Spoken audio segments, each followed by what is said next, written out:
Michael Phelps sets world record for gold medals at 2008 Olympics. What Russia's war reveals, and what's next? And a New Age seducing spirit impersonates the Lord Jesus. Stay tuned for this and much more, and Jack Van Impe presents. From the world headquarters of Jack Van Impe Ministries, this is Jack Van Impe Presents. International news and in-depth analysis from the award-winning team of Dr. Jack and Rexella Van Impe. Join millions around the globe for 30 minutes of powerful insights. This is Jack Van Impe Presents. Hello and welcome to Jack Van Impe Presents. Friends, I don't think that I, nor Jack, and probably you will ever forget the opening ceremony of the Summer Olympics Games in Beijing. It was absolutely fantastic. I kept saying, how are they doing that? How are they doing that? Games began with a bang, and certainly no disappointment there. It was phenomenal. No disappointment here. The greatest gold medals. Nobody has more than Phelps. He has set a world record for accumulating the number of gold medals. We've been so proud of him, haven't we? Well, the cartoonist picked up on this. Michael Phelps, okay, this is getting humiliating. And there are your dolphins.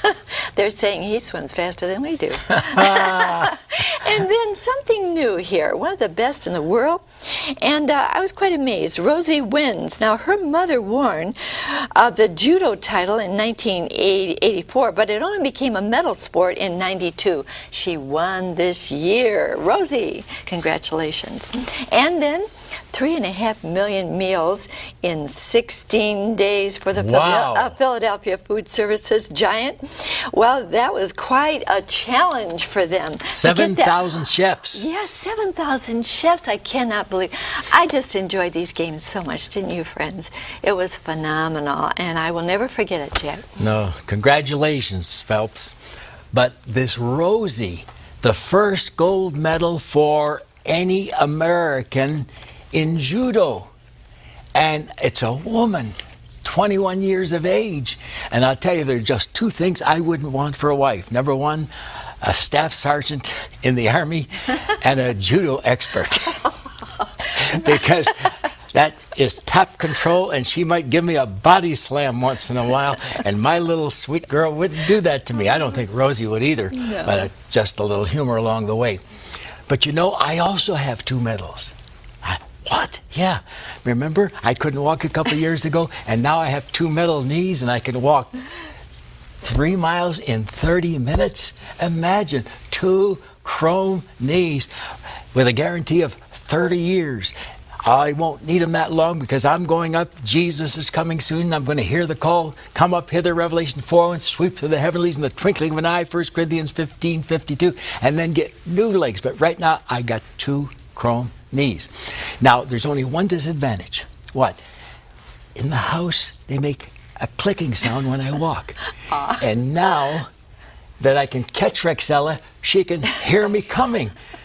So I have to be satisfied with Hebrews 12:1. Let us run the race with patience to win the prize. Oh, Rexella, you know there's so many people out there who love you. And I talked to a lady the other day. She said, my dad, early bird. Early, letter E, and bird loves Rexella. Let's get the show on. It's for Rexella Day. Well, sorry, Early. I got the early bird long ago. Amen. Oh, that's so sweet. We love all of your letters that come in. Please keep them coming. They're a great encouragement to us, and we appreciate them from the bottom of our hearts, especially those who say, I prayed the prayer with Jack. That's ultimately why we're with you. Jack, you know, you talk about the coming of the Lord so very, very much, doesn't he, friends? And I think a very good question right about now would be one that might be going through your mind a little bit. Did you know we're running a race? Right now, you and I, we're running a race because in heaven, the Lord is looking at us because he wants to give us some rewards. We're running a race. Jack, can you tell us what the 5 crowns, those possibilities of getting a reward from the Lord would be? First of all, there's the shepherd's crown, and shepherds are ministers, and it's 1 Peter 5:4. When a man is faithful in preaching the doctrine of God's word, 2 Timothy 4:2, he gets a special crown. Now the other 4 are for the layman. All right. What are those other 4 that you and I have the possibility of receiving? The second one is the watcher's crown given to those who are looking for the coming of Jesus. 2 Timothy 4:8, henceforth there is laid for me the crown of righteousness, which the Lord, the righteous judge, shall give me at that day, and not to me only, but to all them also who love his appearing. So we are to be looking for that glorious event. Titus 2:13. And you pastors are robbing your people of a crown if you never preach on prophecy, because it's only given to those who are looking, and you're not preparing them to watch. And then the third crown is the runner's crown for keeping one's body under subjection sexually in every way, and that's 1 Corinthians 9 verses 24 to 27. The fourth crown is for winning the lost. They that be wise shall shine as the brightness of the firmament. They that turn many to righteousness as the stars forever and ever. And that, of course, is Daniel 12, verse 3. And the final crown is given to those who suffer for Jesus. And sometimes you say, oh me, oh my. Listen, start saying all things work together for good to them that love God. Romans 8:28. And when you do, James 1:12 says, blessed is the man that endures testing and suffering, for when he's tried, he shall receive a crown. 5 crowns to lay at the feet of Jesus in Revelation 4 verses 10 and 11, saying, thou art worthy, Jesus. Oh, I hope I can be in that number, honey. Those 5 crowns, those 5 crowns. And I have another question for Jack. You know, now they're taking home those gold or silver or bronze medals, and I'm sure they're not going to give them away. So what are we going to do with those 5 crowns, or 4 possibility for you and me? We're going to wear them on our heads in heaven and say, I got 4, you didn't get any. I don't think so. But Jack, what is the ultimate joy of receiving a crown in heaven? Well, Paul's talking about soul winning in 1 Thessalonians 2:19. He says, what is our hope or joy or crown of rejoicing? Are not even you Thessalonians at the presence of our Lord Jesus Christ that is coming?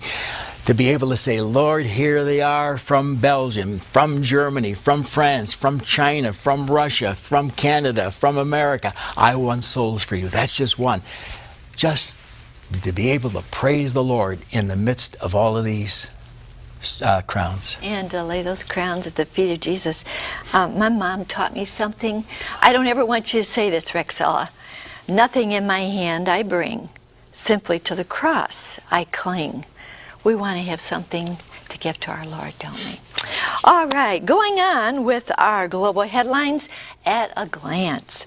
Watching out for that next meteor. Now, the scientists are very, very concerned because they say there have been some that have touched the earth, caused problems, and so they're watching out for that. Now, in this article, friends, they say that the earth is pockmarked with evidence that the ancient collisions did happen, especially down in Mexico. They have evidence of it. Jack, they're very concerned in NASA about that. And the evidence in Siberia and even here in the United States of America, and they are concerned that it could happen again. There are all kinds of things out there whirling around in space. Now, Jesus mentioned that as one of the signs of his return in Luke 21, verse 11, when he said, fearful sights and great signs shall there be from heaven. And then mentions the exact location of where the things will occur in the sun, moon, space, the stars, in verse 25. And it's so frightening that verse 26 says, men's hearts will fail them for fear, for looking after those things which are coming to pass on the earth, for the powers of the heavens shall be shaken. Now, when does all this happen? After the rapture, after we believers have been evacuated from the earth. After the come up hither of Revelation 4, verse 1. How do I know? Because Jesus said in Matthew 24:29, immediately after the tribulation of those days, shall the sun be darkened and the moon shall not give her light. Now that's very plain. And that's at the end of the 7-year period. Again, Revelation chapter 6, verse 12 mentions the occurrence of it when it says, I beheld when he opened the sixth seal, and there was a great earthquake, and the sun became black as sackcloth of hair, and the moon as blood. You can also find that in Joel 2, verse 30, and Acts chapter 2, verses 19 and 20. And you know that Carl Sagan, though he was not a believer, and he's now deceased, said there's an hour coming when a gigantic meteor will hit the earth, and the earthquake will shake, and it will cause tremendous dust going into the heavenlies to the point where the sun will be darkened for 120 days, 4 months, without being able to see much on this earth. It's coming, ladies and gentlemen. You can also find these earthquakes in Revelation chapter 8, verse 5, chapter 11, verses 13 and 19, and chapter 16, verse 18. Oh, Jack, something else in space I'd like for you to take a look at. It has to do with tourism. Space tourism said to arrive soon. Now, right there, they're showing off the mothership aircraft. I cannot believe that. They're ready to go, but there are some things they want to work out before they have that first liftoff. Jack, space tourism, I can't believe it. What a day to be alive. It's again one of the signs of Christ's return, because he says there will come an hour when men will fly as doves to their homes, to their nests, in Isaiah 60, verse 8. Now, this trip is going to cost $100,000. And they're getting it ready to take people up there. I don't know how many miles, probably 60, 70 miles into space. And I'll tell you, it's a different view from there. But I got something better. They're talking also about these things that they hook to men's bodies. And the latest one is a 250-pound piece with wings. And they push the button, it starts up, and you go flying through the Alps and all the rest. Wow. But what I have is greater, the coming of the Lord. 1 Thessalonians 4, verses 16 to 18. The Lord himself shall descend from heaven with a shout, with the voice of the archangel, with the trumpet of God. And the dead in Christ shall rise first. Then we which are alive and remain shall be caught up together with them, with the dead, in the clouds to meet the Lord in the air. And so shall we ever be with the Lord. Wherefore, comfort one another with these words. It's not a message of doom and gloom. It's a message of comfort, and it's a blessed, happy hope. Titus 2:13. So one of these hours, I said it at the beginning of the program, we're going to hear, come up hither, and we're going to escape the tribulation hour. Revelation 3, verse 10. I'll keep you out of the hour of testing, which comes upon the whole earth, the whole world. And believe me, friend, it's so near that I'm not only looking for signs exclusively, but I'm listening for sounds, because the trumpet of God shall sound, and that'll be Gabriel blowing the horn. And I'm going to synchronize it with Dr. Charles Oman, one of the greatest trumpeters in the world, who's my announcer, and we're going to go up. And immediately after we're there, we are married to Christ, the Lamb, Revelation 19:7. We return with him to terra firma, to earth, for the 1,000-year honeymoon of Revelation 20, verse 4. And we've been married not only to God, not only to the Savior, not only to the Judge of the universe, but to the King of Kings and Lord of Lords, Revelation 19:16. And after the 1,000 years, he's recommissioned. We reign with him forever and forever here on this earth. Rexella, do you know they tell us now there are 100 billion galaxies like ours, and yet the Lord so loves this galaxy where we are that out of 100 billion, he chose this good old place where we're living. And we're going to come back and rule and reign with Jesus forever. And that's why Revelation 11:15 says, the kingdoms of this world are become the kingdoms of our God and his Christ, and he shall reign forever and forever and forever. Boy, that's everlasting life as a promise for all of us. Oh, Jack, we can be so excited about that, can't we? The return of the Lord. But something we need to be very cautious about, and we draw your attention to it in our brand new offer, Christianity Seduced. Jesus said, "When I return, will I find faith upon the earth?" Today, Christianity is being seduced as never before. A recent Pew Research poll discovered that 57% of evangelicals now believe there are many ways to get to heaven without Jesus. That opinion is shared by one of the most powerful women in America. In her anti-Christian bias, she promotes books which portray God's word as corrupt, distorted, and filled with errors, and other books which Dr. Venemaa regards as the most blasphemous he's ever read, as they mock the cross of Christ. In their insightful video study, Christianity Seduced, Drs. Jack and Rexella Venemaa revealed the who, what, where, when, and why of the greatest danger to Christianity today. Woo, that is so powerful. I want you to be aware of how you could be seduced as far as a Christian. 57% of evangelicals have been seduced. They think there are many ways to heaven. Jack, you really answer all our questions on here. It's wonderful. Oh, and I deal with this Course in Miracles promoted by Oprah Winfrey. It's the most blasphemous volume I've ever read. And a woman by the name of Helen Schuckman had an imposter, an evil spirit, speak to her when she wrote this and was against the true Jesus of the Bible. Man, you need to know all about this, and it's on this video, folks. Yeah, she called that person who spoke to her Jesus, but not the Jesus of the Bible. She said, we reveal all that in here and how it works together. Don't be seduced. You want to have the answers. There's the 800 number, and there is the address. Please write us or call us immediately. We'll get this into the mail as soon as we hear from you. Don't be seduced. Just prior to the coming of the Lord, keep looking up. All right, friends, more global headlines. And my, oh my, Russia. Oh my. And her military, are they still trying to control Georgia and perhaps beyond? Take a look. More Georgians flee as Russian troops roll. Now, we all remember when they invaded. Again, Russian triumph leaves pro-West Georgia uncertain. Now, they may have to pay a political price because they are our allies in Georgia. The cartoonist, there's Russia's foot coming down on Georgia. I've seen Putin's soul, S-O-L-E. And again, Russia to move rockets to EU border if Poland hosts U.S. missile shield. And she says she's going to. I don't care what the price, I'm going to. Poland, U.S. set defense pact in the wake of Georgian crisis. Again, I'm going to be an ally to the United States, Poland says. U.S. relations with Russia growing icy. Dr. Jack Venemaa has said that would happen. What Russia's war reveals. And take a look at this. On the cover of World Magazine, Armageddon and beyond. Again, here's a report. Palestinian Authority mulling unilateral declaration of statehood. Now, they're considering cutting off diplomatic contacts with Israel over this. Very, very serious what's going on in several areas of our world, Jack. Rexella, we are in the final hours before Jesus returns. I was shocked as I picked up this morning's Wall Street Journal, and it said the inevitable is coming, an atomic war.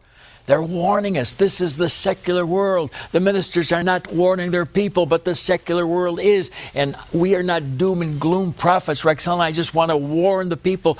According to the secular headlines that appear in Time and Newsweek and USA Today and Wall Street Journal, all these different papers and magazines, Jesus is about to come, ladies and gentlemen. Russia, as you know, is mentioned in Ezekiel chapters 38 and 39. In chapter 38, verses 1 and 2, we have Gog, Magog, Meshech, Tubal, and Rosh, which is in the Greek and Russian and English. And they are all cities now in Russia, and they fight the battle of the latter years and the latter days. Ezekiel 38, verses 8 and 16. They come from the north against Israel, Ezekiel 38, verses 15 and 16.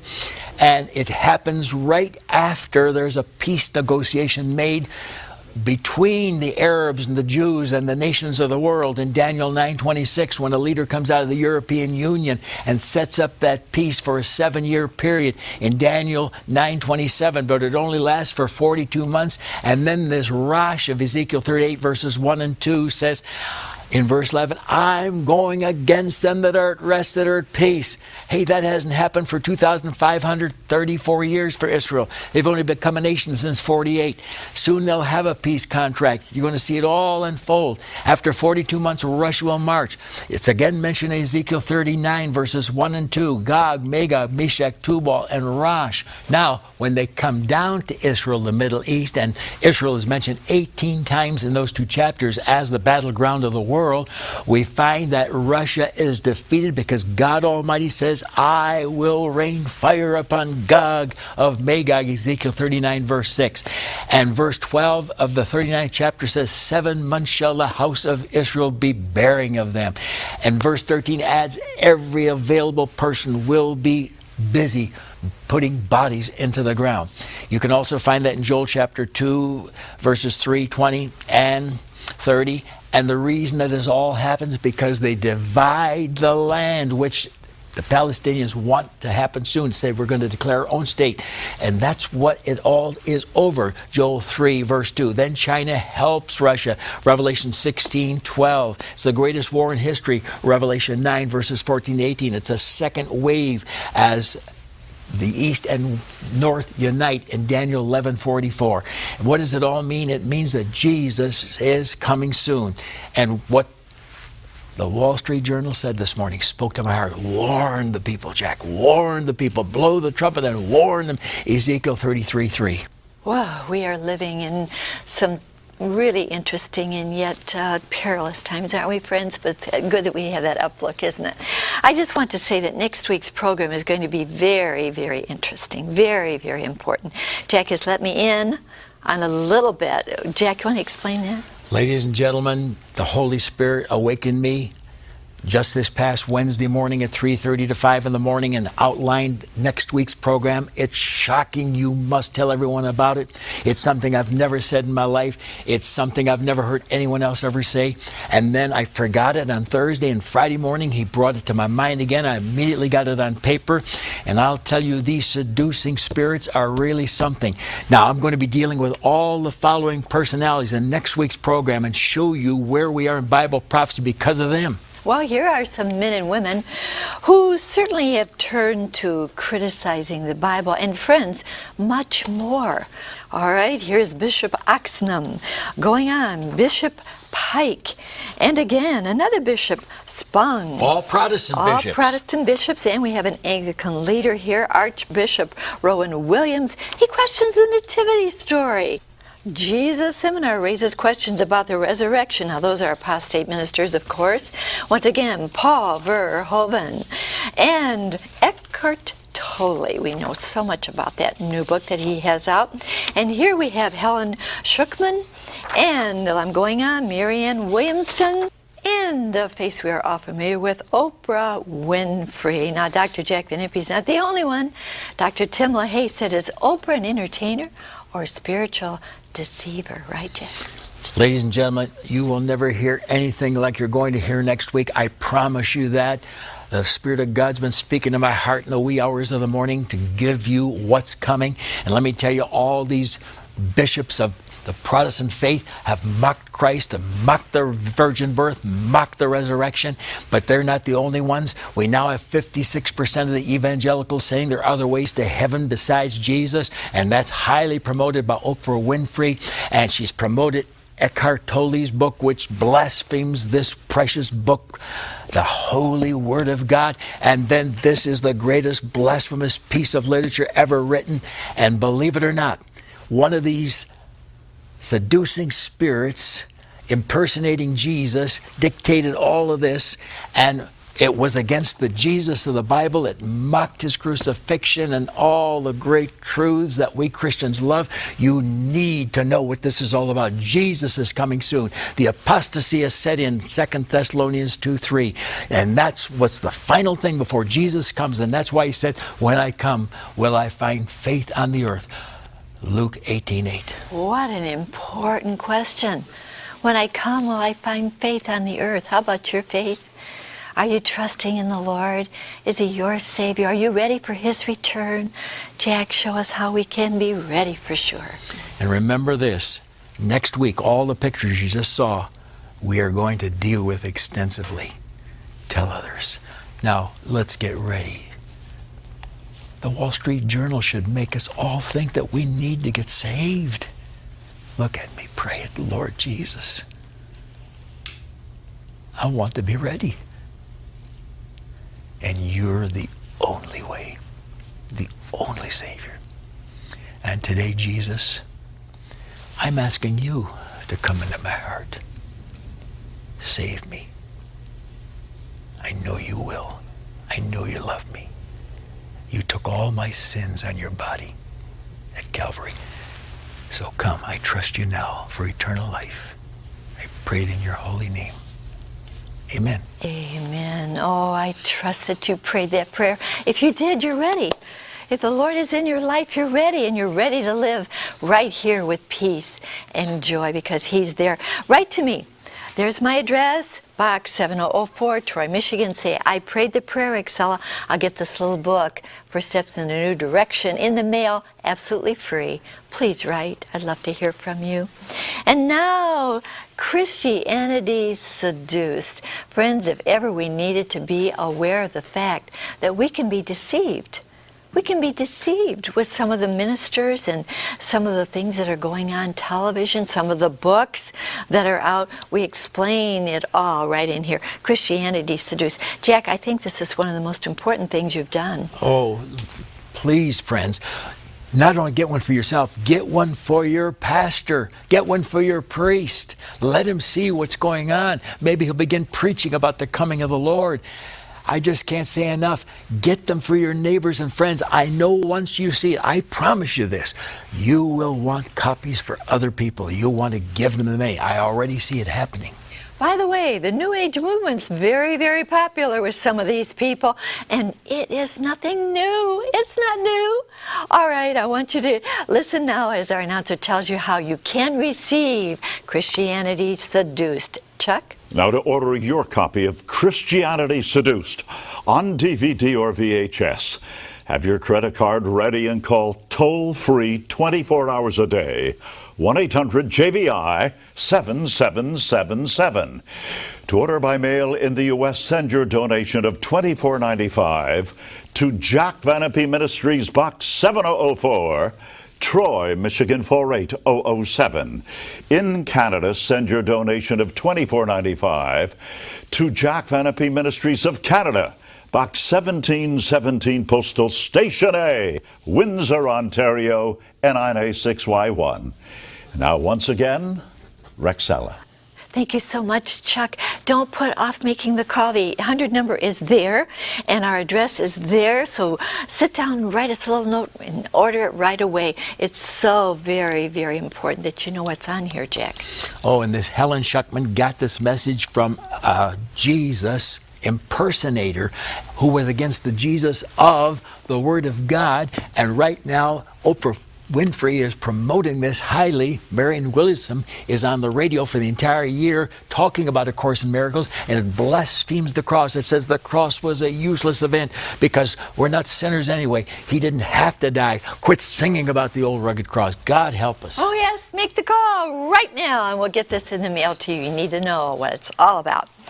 Now, friends, do stay in contact with us, and that is jvim.com. We want you to, you could see this program again even. Let me leave you with this thought, please. I like this. Do unto others as if the others were you. We'll look forward to being your home again next week, and until then, remember, God cares for you. So do we so very much. Bye-bye.